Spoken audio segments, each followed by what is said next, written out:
Hello you guys and welcome back to my channel. So today the skincare ingredient I am gonna talk about is the retinol.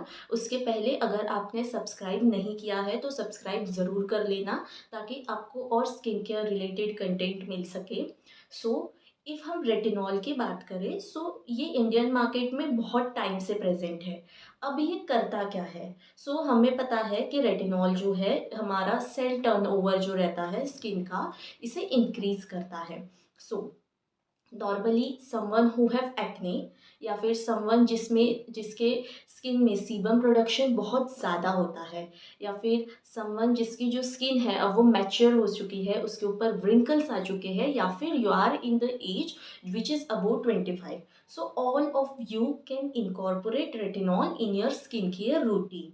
Now retinol is something जो serums के form में भी आता है, oil के form में भी आता है और क्रीम के फॉर्म में भी आता है। Now there is always an doubt कि अगर इतने सारे फॉर्म्स में रेटिनॉल आ रहा है so what is the one which we should use. So if you are someone who have an oily skin then go for the serum based retinol, ये आपके स्किन में इजीली एब्जॉर्ब हो जाएगा। Now if you are someone who have the dry और sensitive skin then go for the cream based retinol.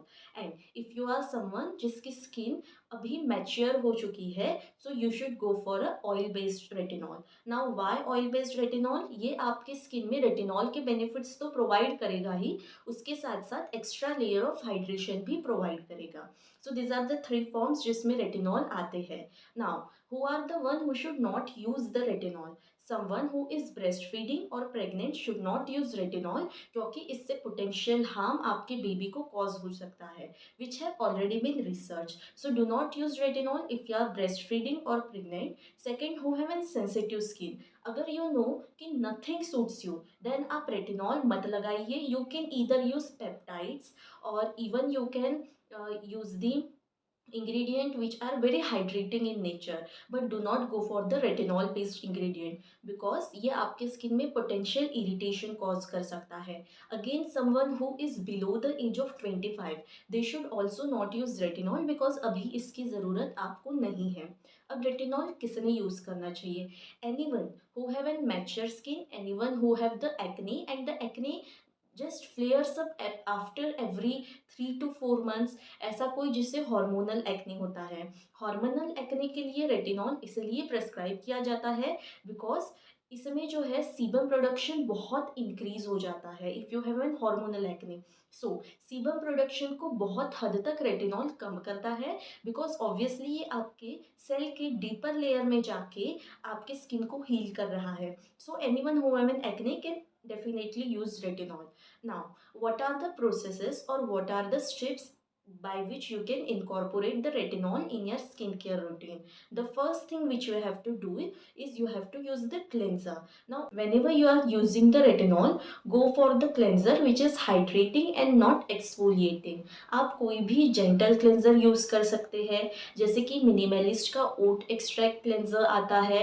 then you can go for the Cetaphil, then you can also go for the CeraVe depending on कि जो भी आपके skin को suit करता है ऐसा कोई भी हाइड्रेटिंग क्लेंजर आप अपने स्किन केयर रूटीन में कॉर्पोरेट कर सकते हैं।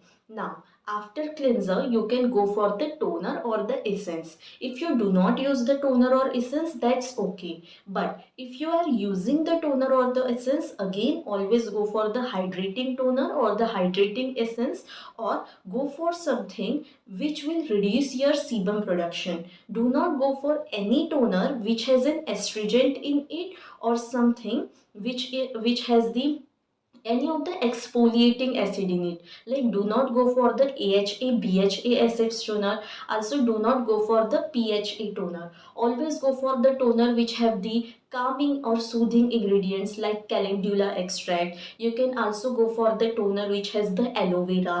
You can also go for the toner containing green tea extract. So look for the ingredients जो टोनर आप यूज़ कर रहे हैं। Now after using toner you have to let it completely dry up in your skin. So आप 15 से 20 minute तक wait कर सकते हैं बिकॉज रेटिनॉल जो है ये हमें हमेशा हमारे ड्राई स्किन पे यूज़ करना है। Now there are two method to use the retinol in your skin care routine. First is the normal method that you have to use the cleanser then is the toner, then you can go with the retinol, and then you can go with the moisturizer. The second method is, first you can go with the cleanser, then you can go with the toner, then you can go with the moisturizer, then again with the retinol, and then you can again go with the moisturizer. This moisturizer, retinol and moisturizer method is called as the sandwich method, कि आप जो है retinol को बीच में incorporate कर रहे हैं. So you can go with the any method जो आपको सही लग रही है. अगर आपकी स्किन बहुत ज़्यादा ऑयली है, so I think you should go with the first method. और अगर आपकी स्किन सेंसिटिव है या फिर ड्राई है, सो you should obviously use the sandwich method. Now, whichever method you use, you have to wait 15 to 20 minutes before using the retinol. अगर आप toner के बाद मॉइस्चराइजर लगा रहे हैं तो भी आपको 15 से 20 मिनट वेट करना है ताकि आप रेटिनॉल लगा सके, या फिर अगर आप टोनर के बाद सीधा रेटिनॉल लगा रहे हैं तो भी आपको 15 से 20 मिनट वेट करना है in order to incorporate the retinol in your skincare routine. Now, what you have to do is you have to take a pea size retinol, यानी कि आपके फिंगर पे जितना एक बार में रेटिनॉल निकलता है, like a very pea sized amount, उतना ही आपको लेना है. And then you have to put the dots on your face, all over your face, and then you have to just rub the retinol in the upward motion, यानी कि आपको ऊपर की तरफ रेटिनॉल को मसाज करना है as well as the outward motion. Okay, then again you have to wait for the 20 to 30 minutes. अब ये जो स्टेप है ये ऑप्शनल है. अगर you have a time, then you can wait for 20 to 30 minutes and then you can apply the moisturizer. इससे क्या होता है कि जो रेटिनॉल है आपकी स्किन में बहुत अच्छे से एब्जॉर्ब हो जाता है and it will work more efficiently. If you do not have the time, then you can wait for 10 to 12 minutes and then you can again go with the moisturizer. Now, this is what you have to do in your night time skincare routine. ये आपको सुबह नहीं follow करना है because retinol जो है skin sensitivity को बहुत बढ़ा देता है. So if you go in the sun, जब आप रेटिनॉल लगाए हुए हो तो ये बहुत ज़्यादा पोटेंशियल इरिटेशन कॉज कर सकता है. सो ये जो अभी स्टेप्स मैंने बताई ये आपको रात को करनी है, सुबह नहीं. Then what you have to do in the morning, again go with one of your hydrating cleanser, then you can go with the toner, then with the moisturizer, and then with the sunscreen. Now what you not have to pair with your retinol.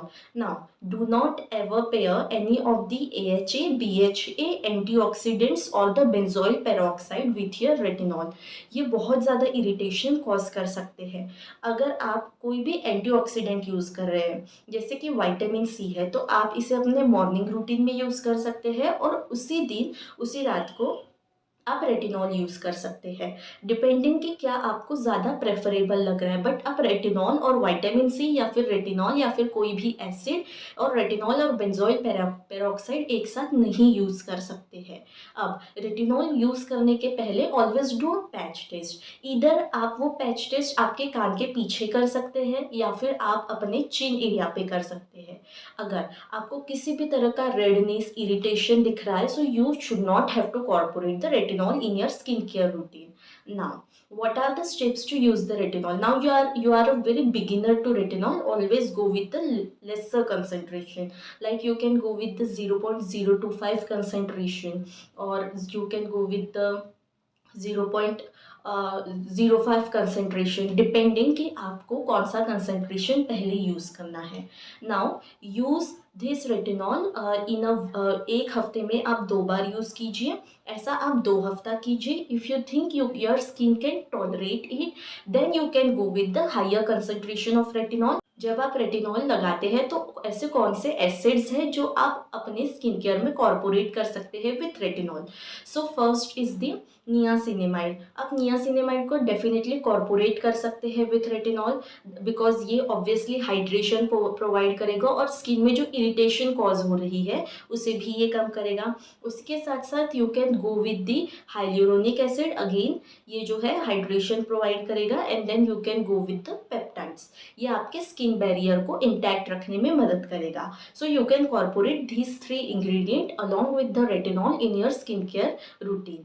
इसके अलावा अगर आप कोई भी skin care ingredient use करते हैं, जैसे कि मैंने बेंजोइल पेरोक्साइड के बारे में बोला, तो बेंजोइल पेरोक्साइड आप अल्टरनेट डेज पे यूज़ कर सकते हैं, क्योंकि रेटिनॉल भी ड्राइनेस कॉज करता है और बेंजोइल पेरोक्साइड भी ड्राइनेस कॉज करता है। So you do not have to pair they एक दूसरे के साथ। अगर आपके स्किन में बहुत ज़्यादा इरिटेशन कॉज कर हो रही है, so obviously you have to use the sandwich method, कि आप पहले मॉइस्चराइजर लगाएंगे, उसके बाद रेटिनॉल लगाएंगे, and then you have to again go with the retinol. Retinol भी आपको बहुत जल्दी इफेक्ट नहीं शो करता है।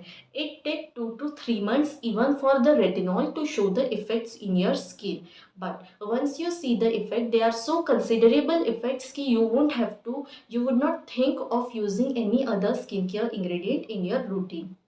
And the tip which I would like to give is कि always use SPF in the morning, वरना ये बहुत ज़्यादा पोटेंशियल इरिटेशन कॉज कर सकता है, स्किन में हाइपर पिगमेंटेशन कॉज कर सकता है, सीबम प्रोडक्शन को बढ़ा सकता है। So always go with the SPF। Now SPF should be SPF 30 और SPF 50, and you have to go with the PA rating of 3+ or 4+. So this was all about retinol. If you have any further question regarding it, do tell me about it in the comment section. That's it for the video. Take care.